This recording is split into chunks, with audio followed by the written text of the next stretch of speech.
Friends இதுல என்ன சொல்லியிருக்காரு அப்படின்னா, ஒரு குறிப்பிட்ட இடத்துல வந்து அவர் வந்து காலையில ஆ வாக்கிங் போவாராமா. காலார நடக்கிறது, கார்ல போயிட்டு பார்க்கறது, அதெல்லாம் பண்ணும்போது, அந்த வீட்டு மனைவி வந்து எதுல எவ்வளவு முதலீடு போடணும், எந்த சிச்சுவேஷன்ல அது இருக்கு அப்படின்றது எல்லாமே அவர் தெரிஞ்சுக்குவாரு அப்படின்னு சொல்லிட்டு சொல்லியிருக்காரு. அதுக்கப்புறமா இதுல வந்து 2 இருக்கு. பேரம் மற்றும் மாற்றம்.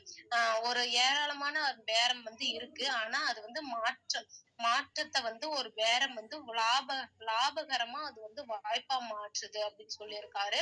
அப்புறமா காலை நேரம் அந்த ஓட்டத்துல அவரு வாக்கிங் செல்லும்போது, ஒரு முதலீடு செய்ய விரும்பிய ஒரு இடத்த வந்து ஓடுறாரு. அதுல வந்து தொடர்ந்து அவர் வந்து அந்த அதே இடத்த வந்து அதே இடத்துல ஓடிட்டு இருக்கும்போது, ஒரு லேசான மாற்றம் ஏதாவது ஏற்படுதா? அப்படின்றது வந்து அவர் கவனிக்கிறாரு. அப்புறமா நெறைய நாளா வந்து விற்பனையாகாத இருக்கிற சேல்ஸுக்கு போகாம இருக்கிற ஒரு வீட்டு மனைகள் எல்லாம் பார்க்கிறாரு. அந்த வீட்டு மன உரிமையாளர்கள் வந்து என்ன பண்றாங்கன்னா, ரொம்ப ஆர்வமா இருக்காங்க. அப்படின்னு சொல்லிட்டு இவர் சொல்லியிருக்காரு. அஞ்சல்களை கொண்டு செல்லும் வாகனங்களின் ஓட்டுநர்களிடம் பேசுகிறேன். ஒரு பகுதியை பற்றி அவர்களுக்கு எவ்வளவு தகவல்கள் தெரிந்திருக்கிறது என்பதை கண்டு நான் வியக்கிறேன். இப்ப வந்து ஒரு தபால்லாம் கொண்டு போவாங்க இல்லைங்களா, அவங்க கிட்ட அந்த லாரி வாகனங்கள் ஓட்டுநர்கிட்ட அவர் வந்து பேசுறாராம். ஒரு பகுதிக்கு அவர் போகும்போது அதெல்லாம் அந்த அந்த பகுதியை பத்தி அவருக்கு என்ன தெரிஞ்சிருக்கு அப்படின்னு சொல்லிட்டு அவரு விசாரிக்கிறாரு. அவங்களுக்கு வந்து நிறைய வந்து தகவல்கள் வந்து தெரிஞ்சிருக்குது. அத அவங்க சொல்றத கண்டு நான் வந்து வியந்து போயிட்டேன் அப்படின்னு சொல்றாரு. நான் ஒரு மோசமான பகுதியை கண்டுபிடிக்கிறேன். குறிப்பாக செய்தி ஊடகங்களின் எதிர்மறையான செய்திகளின் காரணமாக மக்கள் பயந்து கொண்டு ஓடுகின்ற பகுதியை பார்க்கிறேன். அங்கு ஏதேனும் மாற்றம் ஏற்படுகிறதா என்று ஒரு வருடம் வரை நான் கண்காணிக்கிறேன். ஒரு மாதத்திற்கு ஒரு சில நிமிடங்கள் இதில் செலவிட்டால் போதும். ஆனால் நான் இதற்கென்று பிரத்யேகமாக வருவதில்லை. காலை நேரத்தில் ஓடுவது அல்லது கடைவீதிக்கு சென்று வருவது போன்ற ஏதேனும் ஒரு வேலையில் ஈடுபட்டிருக்கும் போது அப்படியே அந்த இடத்தை பார்வையிடுகிறேன். இதுல என்ன சொல்லியிருக்காரு அப்படின்னா, அவர் வந்து ஒரு அஞ்சல் தபால் கொண்டு போற ஒருத்தர்கிட்ட அவர் கேக்குறாரு. அவங்களுக்கு வந்து அந்த அந்த ஏரியா பத்தி எந்த அளவுக்கு தெரிஞ்சிருக்குது அப்படின்னு சொல்லிட்டு அவர் கத்துக்கிறாரு. அதுக்கப்புறமா ஆஹ் நிறைய பேர் வந்து ஒரு மாற்றம் இல்லாத ஒரு ஏரியால இருக்காங்க.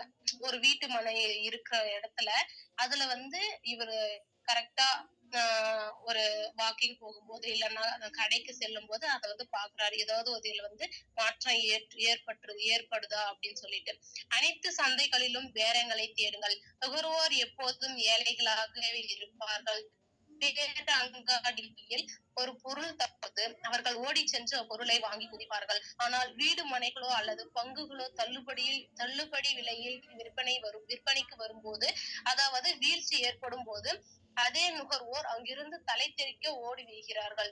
பேரங்காடி தனது பொருட்களின் விலைகளை அதிகரித்தால் இவர்கள்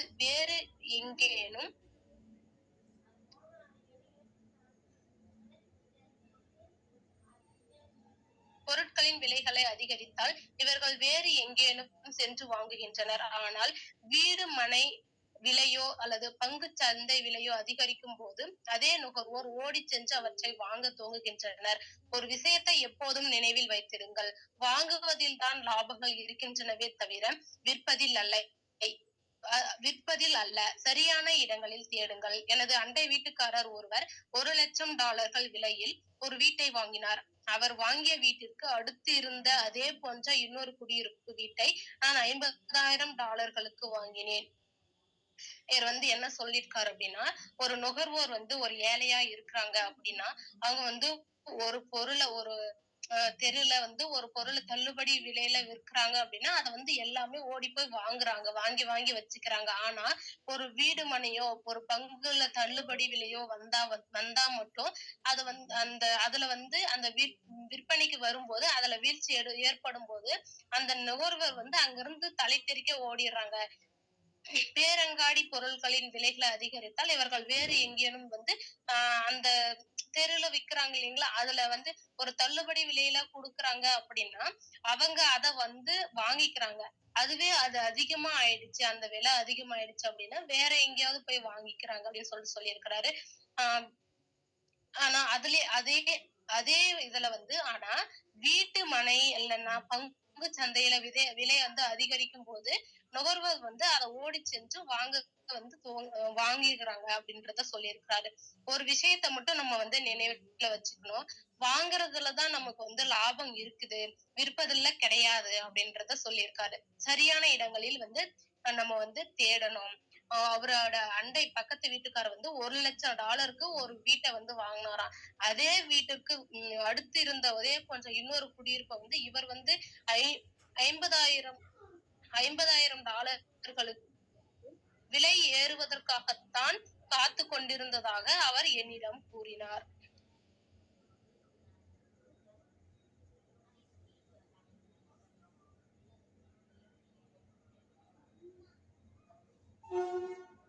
வாங்கும் போதுதான் லாபம் கிடைக்கிறதே தவிர விற்கும்போது அல்ல என்று நான் அவருக்கு விளக்கினேன்.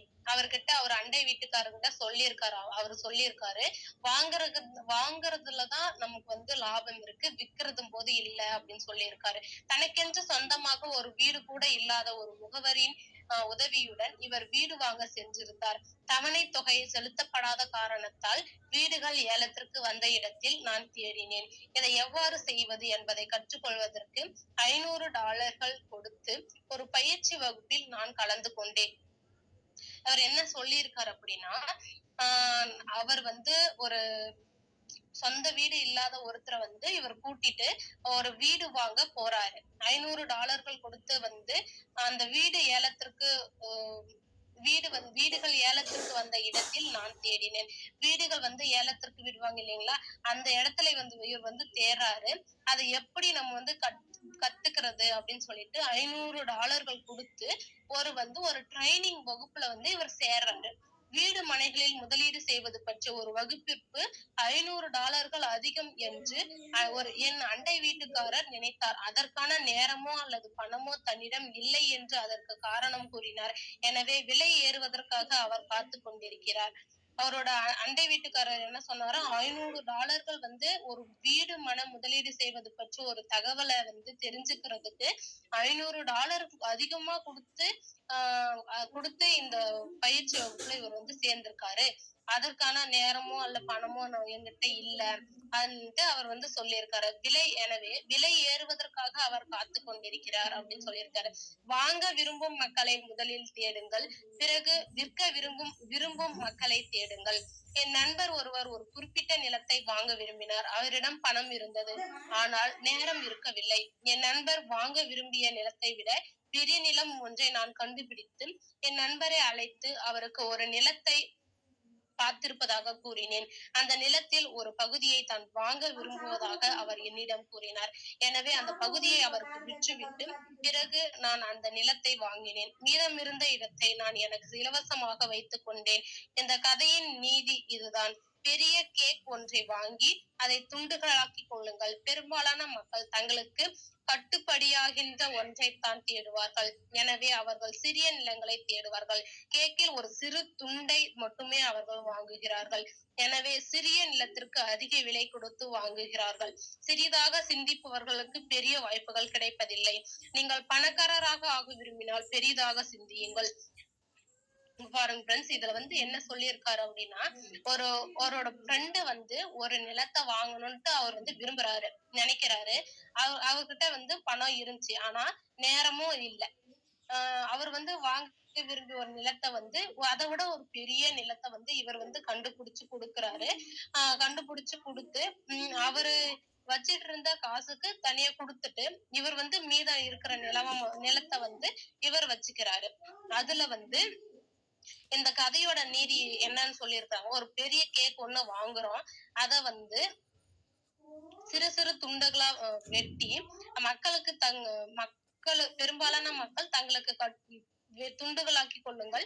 பெரும்பாலான மக்கள் வந்து தங்களுக்கு கட்டுப்படியாகின்ற ஒன்றை தான் தேடுவார்கள். பெரு நிறைய பேர் வந்து நம்மளா இருக்கட்டும், நம்ம வந்து என்ன பண்ணுவோம்னா, ஒரு நம்மளுக்கு என்ன கட்டுப்படியா இருக்கோ, அததான் வந்து நம்ம தேடுவோம். ஆனா, சிறிய நிலங்கள வந்து தேடுவார்கள் அப்படின்னு ஒரு சின்னதா இருந்தா போதும் அப்படின்ட்டு மட்டும் தான் நினைக்கும். அது வந்து ஒரு கேக்ல ஒரு சிறு துண்டு. சரிங்களா? அத வந்து ஒரு பெரிய நிலத்திற்கு அதிக விலை கொடுத்து வாங்குகிறார். அந்த சிறிய நிலத்துக்கே வந்து அதிகமா விலை கொடுத்து வாங்குறாங்க. வாங்கிக்குவோம். நம்மளா இருக்கட்டும். ஆனா சிறிதாக சிந்திப்பவர்களுக்கு பெரிய வாய்ப்புகள் வந்து நம்ம ஒரு சின்ன அந்த நிலம் மாதிரி ஒரு சின்னதா நம்ம சிந்திச்சோம் அப்படின்னா, பெரிய வாய்ப்பு வந்து நமக்கு கிடைக்கிறது கிடையாது. ஆனா பணக்காரராக வாங்க பெருசா சிந்திக்கணும் அப்படின்றத சொல்லியிருக்காரு.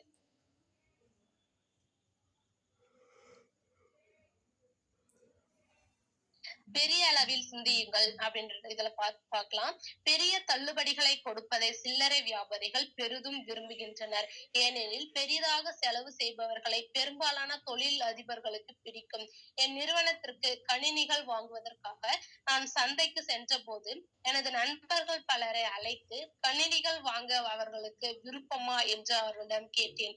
அவர்களும் அதற்கு சம்மதித்தனர். பிறகு நாங்கள் பல கணினிகளை வாங்க விரும்பியதால் பல்வேறு விநியோகிப்பாளர்களிடம் சென்று நாங்கள் பேரம் பேசினோம். பங்குகள் விஷயத்திலும் நான் இதை செய்திருக்கிறேன். சிறியவர்கள் சிறிய அளவிலேயே இருந்து விடுவதற்கு காரணம் அவர்கள் சிறிய அளவில் சிந்திக்கின்றனர், சிறிய அளவில் நடவடிக்கை எடுக்கின்றனர் அல்லது எந்த நடவடிக்கையுமே எடுப்பதில்லை என்பதுதான்.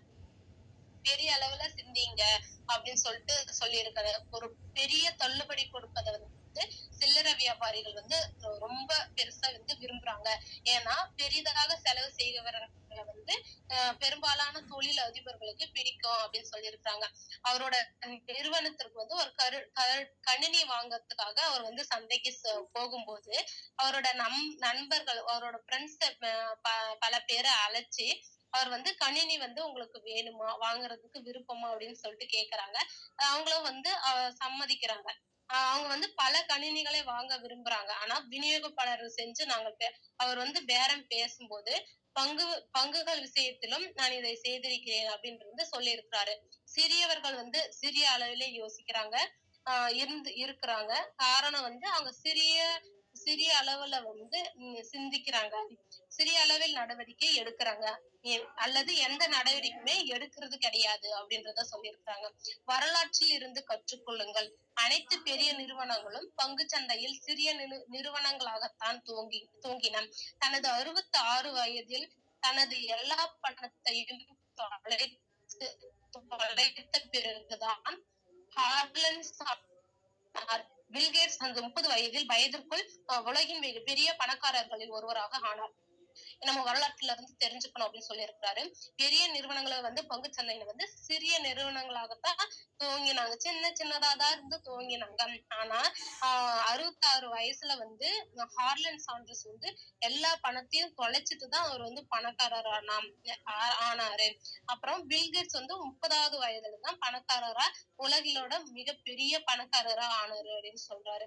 செயல்பாடு எப்போதும் செயலின்மையை தோற்கடிக்கின்றது. நம்ம வந்து செய்யற செயல் வந்து நம்ம செயல் இன்மையை வந்து தோற்கடிக்குது அப்படின்னு சொல்லியிருக்காரு. செயலில் இறங்குங்கள், வெற்றிகளை அள்ளி குவியுங்கள். செயல்பாடுதான் எப்போதும் செயலின்மையை தோற்கடிக்கின்றது. வாய்ப்புகள் அடையாளம் கண்டு கொள்வதற்கு நான் செய்துள்ள இப்போதும் செய்து கொண்டிருக்கின்ற ஒரு சில விஷயங்கள் இவை. இப்புத்தகம் நெடுகிலும் பலமுறை கூறப்பட்டு வந்திருப்பது போல் பொருளாதார ரீதியான வெகுமதிகளை பெறுவதற்கு முன் நீங்கள் நடவடிக்கை எடுக்க வேண்டியது அவசியம். இப்போதே செயலில் இறங்குங்கள். ஒரு செயலை செய்யுங்க, அதுக்கு வந்து வெற்றியை வந்து கரெக்டா நமக்கு வந்து அள்ளி குவிங்க, செஞ்சுட்டே இருங்க அப்படின்றத சொல்லியிருக்காங்க. நம்ம செய்யற செயல்தான் நமக்கு வந்து ஒரு செயலின்மையை வந்து தோற்கடிக்கும் அப்படின்னு சொல்லிட்டு சோம்பேறியே இருக்கும்ல, அப்ப அதை வந்து தோற்கடிக்கும் அப்படின்றத வந்து இவர் சொல்லியிருக்காரு. இந்த புக் ரீடிங் செக்ஷன்ல நம்ம என்ன பார்த்தோம் அப்படின்னா,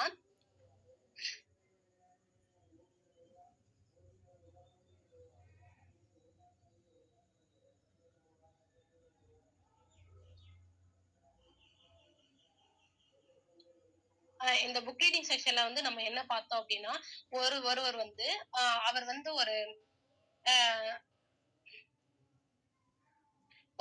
குறிப்பிட்ட இடத்த வந்து மாதம் வந்து ஒரு முறை வந்து 10 நிமிஷத்துல வந்து சுற்றி வராரு. மாசத்துக்கு ஒரு முறை வந்து ஒரு 10 நிமிஷம் வந்து ஒரு இடத்துல வந்து சுத்தி வராரு. அதுல வந்து என்ன கண்காணிக்கிறாரு அப்படின்னா, ஒரு காலை நேரம் வாக்கிங் போகும்போதோ, என்ன கண்காணிக்கிறாரு அப்படின்னா, காலால் நடப்பதோ, இல்லன்னா கார்ல வந்து உலா வர்றதோ, அப்ப வந்து என்ன அவர் வந்து செய்யறாரு அப்படின்னா, ஒரு சில ஒரு சிறந்த ஒரு வீடு மனைய வந்து வாங்குறதுக்கு முதலீடு செய்யறத அவர் வந்து ரொம்ப விரும்புறாரு. முதலீடு செய்யறதுக்காக ஒரு என்ன பண்ணிட்டு இருக்காரு அப்படின்னா, எல்லாத்தையுமே எல்லா இடத்தையுமே நம்ம வந்து ஒரு நிறைய எதுல லாபம் கிடைக்கும் அப்படின்றத வந்து அவர் வந்து எல்லாத்தையும் சுத்தி பார்க்குறாரு. ஒரு போஸ்ட்மேன் கிட்ட இந்த வந்து இந்த ஏரி எப்படி அப்படின்றத வந்து கேட்கறாரு. அதுக்கப்புறமா ஒரு பொருளாதார ஒரு சாரி ஃப்ரெண்ட்ஸ். அ ஒரு ஒரு போஸ்ட்மேன் கிட்ட வந்து இந்த ஏரியா எப்படி இருக்கும்னு சொல்றாரு. அந்த போஸ்ட்மேன் வந்து என்ன சொல்றாருன்னா, அந்த ஏரியா பத்தி ரொம்ப தெளிவா விளக்குறாரு. இவர் வந்து ஆச்சரியப்பட்டு நிக்கிறாரு. அப்புறமா ஒரு மோசமான ஒரு பகுதிய வந்து இவர் கண்டுபிடிக்கிறாரு. குறிப்பா வந்து ஒரு செய்தி ஊடகங்கள் அ ஒரு ஒரு செய்தியில வந்து இந்த ஒரு வீட்டு மனையில இந்த ஒரு ஏரியால இருக்கிற வீட்டு மனையில் வந்து ஒரு மோசமான அ கம்மி ரேட்டுக்கு போகுது. அந்த மாரி சொல்லுவாங்க இல்லைங்களா? அத வந்து அவர் வந்து மக்கள் வந்து அந்த இடத்துல இருந்து பயந்து ஓடுறாங்க. ஆனா, இவர் வந்து அத பார்த்து இதுல ஏதாவது மாற்றம் அப்படின்றத வந்து பார்க்குறாரு. பார்த்து 1 வருஷம் வந்து அத கண்காணிக்கிறாரு. அ 1 மாசத்துக்கு ஒரு தடவ வந்து இதுல வந்து செலவிட்டா போதும். இதுல வந்து பெரிய இன்வெஸ்ட்மென்ட் வந்து நம்ம எடுக்க முடியும்ன்றத தெரிஞ்சுக்கிறாரு. காலையில வந்து ஒரு ஓடுறது, கடைக்கு செல்லும்போது அந்த இடத்த வந்து கண்காணிச்சுட்டே இருக்கிறாரு. ஒரு நுகர்வோர் வந்து ஒரு இருக்காரு அப்படின்னு சொல்லியிருக்காரு. ஒரு நுகர்வோர் வந்து ஒரு ஏழையாவே இருக்கிறாங்க. ஆனா ஒரு ஏ ஒரு அ ஒரு ஒரு ஏழையா இருக்கிறவங்க நம்மள மாரி இருக்கிறவங்க என்ன பண்ணுவோம் அப்படின்னா, ஒரு ஒருத்தர் வந்து ஒரு இடத்துல கம்மி விலைக்கு விக்கிறாங்க. ஒரு தள்ளுபடி விலையில விக்கிறாங்க அப்படின்னா, அத வந்து வாங்கி வாங்கி குவிச்சு வச்சுக்குவோம். ஆனா ஒரு பங்கு சந்தை விற்பனையாளர்கள் ஒரு வீடு வந்து தள்ளுபடியில போகுது அப்படின்னா, அத வந்து வாங்க மாட்டோம் அப்படின்றத சொல்லியிருக்கிறாரு. ஒரு பயந்து ஓடிடுவாங்க. அதுவே அதிக விலைக்கு போகுதுன்னா, அத வந்து வாங்குவோன்றத வந்து சொல்லியிருக்காரு. நெக்ஸ்ட் வந்து அவரோட ஃப்ரெண்ட் வந்து இவர் வந்து ஒரு ஃப்ரெண்ட் வந்து $1,00,000 போட்டு அந்த ஒரு வீட்டு மனைய வாங்குறாரு. அதே ஒரு பக்கத்து வீட்டு மனைய வந்து இவர் வந்து $50,000 போட்டு வாங்குறாரு.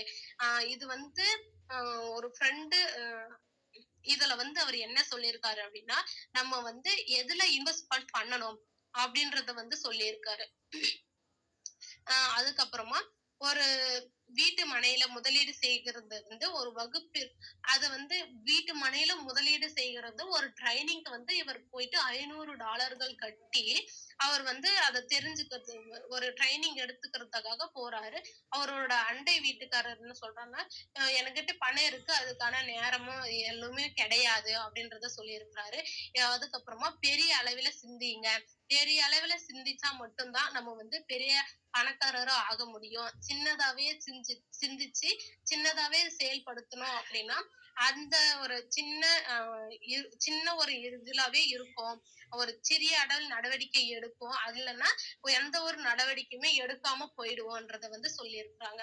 ஒரு செயல்பாடு செய்யறோம், ஒரு வேலை செய்யறோம் அப்படின்னா, அதுல வந்து ஈடுபாடோட செய்யணும். கண்டிப்பா கன்டினியூஸா செஞ்சோம் அப்படின்னா, நம்ம வந்து அந்த செயல்பாடு இன்மைய வந்து தோற்கடிக்கிற மாரி நம்ம வந்து செஞ்சுட்டே இருக்கிறோம். கன்சிஸ்டன்ஸியா செஞ்சுட்டே இருக்கிறோம்னா, ஒரு வெற்றிய வந்து நம்ம வந்து கண்டிப்பா நம்ம வந்து கைக்குள்ள கொண்டு வந்துருவோன்றத வந்து சொல்லியிருக்காங்க. இந்த புக் ரீடிங் செஷன் ரொம்ப யூஸ்ஃபுல்லா இருந்திருக்கும்னு நினைக்கிறேன். Thank you friends. Sister.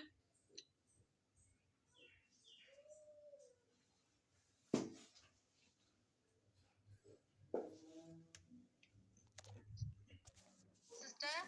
Okay okay okay super. கிளியரா வந்து எக்ஸ்பிளைன் பண்ணியிருந்தீங்க. Okay thank you. ஃப்ரெண்ட்ஸ், இன்னைக்கு வந்து நமக்கு டபுள் பிவி ஆஃபரோட லாஸ்ட் டேட். ஸோ யாருமே மிஸ் பண்ணாதீங்க. எல்லாருமே கரெக்டா யூட்டிலைஸ் பண்ணிக்கோங்க. நம்ம மீட் எண்ட் பண்ணிக்கலாம். Thank you visual. இன்னைக்கு நம்ம மீட் எடுத்து கொடுத்த சிவபாரதி சிஸ்டருக்கு தேங்க்ஸ் பண்ணிக்கலாம். தேங்க்யூ.